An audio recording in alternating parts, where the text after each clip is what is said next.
साबिक वज़ीर आला पंजाब परवेज़ इलाही के फर्जंद और साबिक वज़ीर मुनिस इलाही के खिलाफ करप्शन और मनी लॉन्ड्रिंग की तहकीकात का आगाज़। FIA लाहौर ने रिश्वत सतानी और मनी लॉन्ड्रिंग की दिफात के तहत मुकदमा दर्ज कर लिया। FIA ने मुनिस इलाही के खिलाफ रेड नोटिस जारी करवाने का फैसला कर लिया।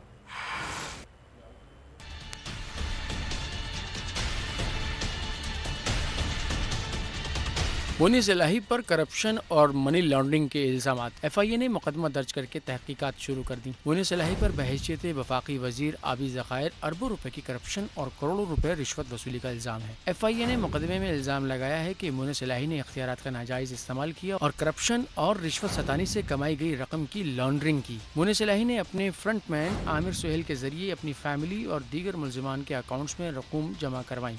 FIA के मुताबिक मुल्जिम आमिर सुहेल ने जहरा इलाही, मुनिस इलाही, अहमद फरहान खान, ज़ैगम अब्बास, वाजिद भट्टी और आमिर फयाज के अकाउंट्स में तकरीबन 121.65 मिलियन जमा करवाए। ये तमाम रकूम 2019 से 2022 के दरमियान जमा करवाई गई। FIA के मुताबिक मुनिस इलाही तहकीकात के खौफ से पहले ही मुल्क से फरार है। FIA ने मुनिस इलाही के खिलाफ रेड नोटिस जारी करवाने का फैसला कर लिया है।